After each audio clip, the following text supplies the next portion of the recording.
English learners often ask, why do native speakers say pick up instead of just take, or give up instead of just quit?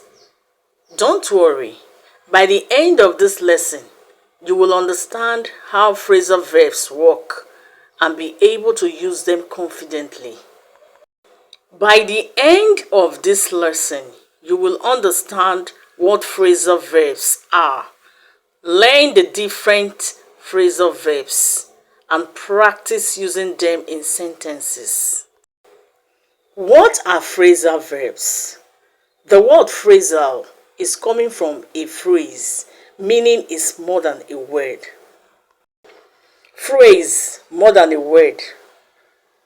Verbs, there are action words. Although there are some verbs that express a state of being. Like for example, I am a teacher expresses state of being. She killed a snake.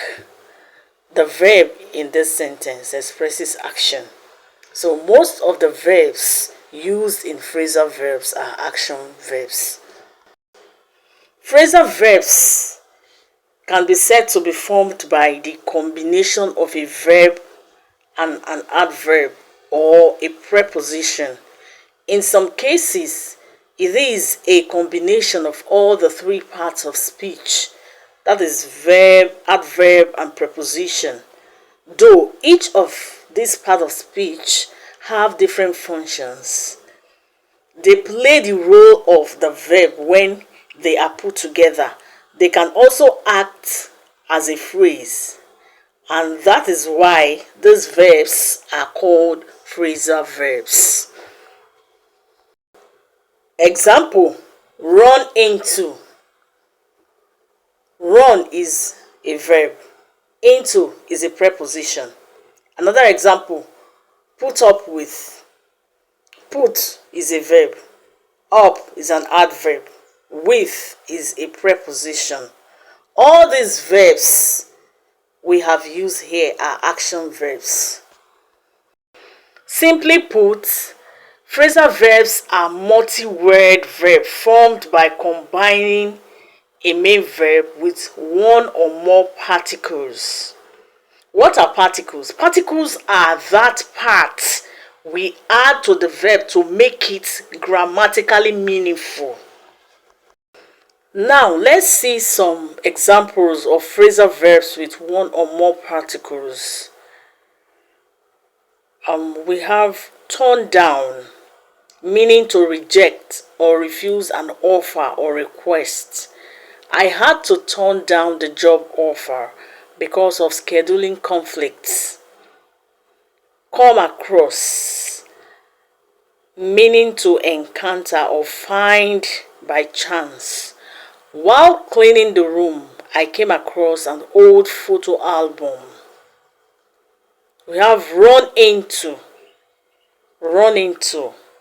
It means to encounter unexpectedly or to meet someone by chance. I ran into an old friend at the mall yesterday. Look forward to, meaning to anticipate or be eager about a future event. I look forward to our meeting next week. Look up to. It means viewing someone as a role model or having high regards for them. She has always looked up to her older sister. Get along with. It means to have a good relationship with. I get along with my neighbors very well. We have so many other examples. Now, let's see the types of phrasal verbs. Phrasal verbs can be divided into four main types, or rather two main categories based on how they behave when used in sentences. They are transitive phrasal verbs, intransitive phrasal verbs, We have the separable phrasal verbs and the inseparable phrasal verbs. Transitive phrasal verbs is just like normal transitive verbs. A transitive phrasal verbs can be identified by its demand for an object. For example, David agreed to look after my farm while I was away. The phrasal verb look after means to take care of or to watch, and the object is farm, my farm. Intransitive phrasal verbs. The intransitive phrasal verbs behaves exactly like intransitive verbs. They do not require an object to complete the sentence they are used in or make sense of the context. For example, we broke up 2 years ago. Broke up means to end a relationship, and there is no object in the sentence, just time. Separable phrasal verbs. The separable phrasal verbs can be split with the object placed between the verbs and the particles or positioned after the particles. Like for example, she picked the book up. In this sentence, picked up is a separable phrasal verb, and the book can be placed between the verb and the particle, as in she picked the book up, or after the particle, as in she picked up the book. At this point, let's look at some rules about separable phrasal verbs that you have to be aware of. Number 1, placement of the particles. In separable phrasal verbs, the particle can be placed either after the verb or after the object. For example, Mary made up the story. The particle up is placed after the verb made. Or Mary made the story up. The particle up is placed after the object, the story. Number 2, object as pronoun. When the object is a pronoun, the particle must definitely come between the verb and the particles.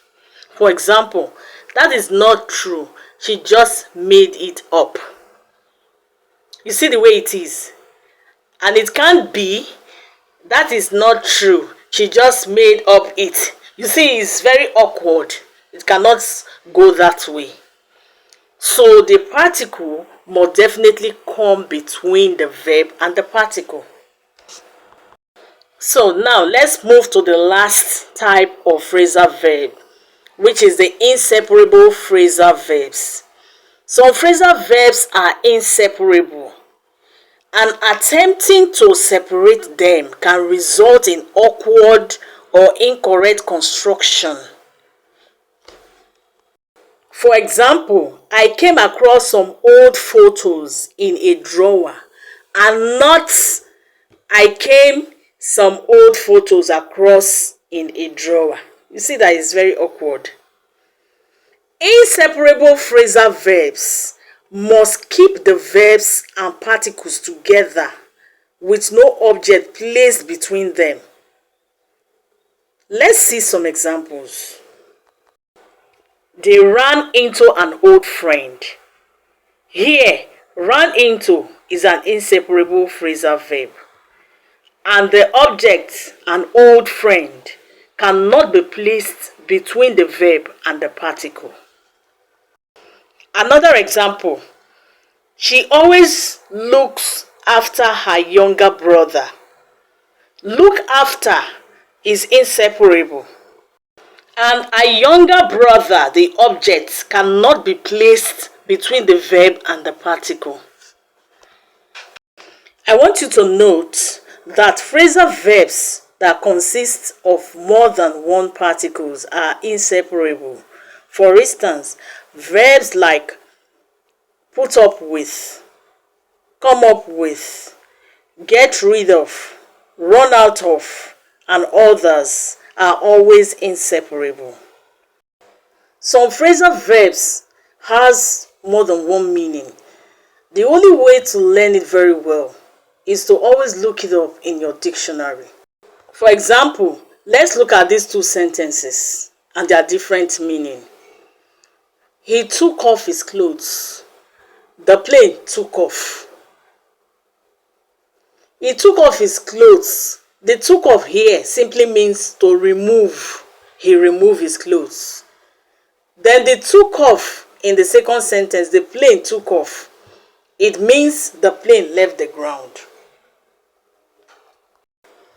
Round up and round off. Round up means to arrest, and round off means to finish.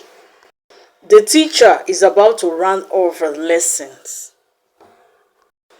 The police rounded up the criminals, or you can round up figures in your mathematics class. You can say round up these figures. There are no formula to know the meaning of phrasal verbs. Sometimes the context it is used help us to know. Try to learn them and get used to them. Now is your turn. I want you to write 3 sentences in the comments using any phrasal verbs you know I didn't use here. I will check and reply your answers. Phrasal verbs may look tricky, but with practice, they become natural. Start by learning just a few each day and try them in real conversations. If you found this lesson helpful, don't forget to like, subscribe, and share. Share this lesson with a friend who's learning English too. See you in the next lesson. Bye for now.